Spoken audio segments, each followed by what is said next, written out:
মাননীয় রাজ্য সভাপতি এবং মাননীয় মুখ্যমন্ত্রী যে 4 তারিখে আমরা এলাম, নতুন সরকার এলো, তার পরদিন থেকেই বা সেই দিন থেকেই তারা বলছেন যে তৃণমূল যা যা করে গেছে, তোলাবাজি, সিন্ডিকেট, দাদাগিরি, এগুলো করা যাবে।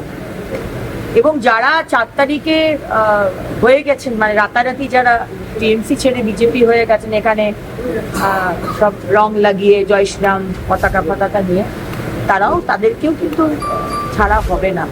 যে কেউ, সে দলের হোক দলের বাইরের হোক, 4টে হেল্পলাইন নাম্বার দেওয়া আছে।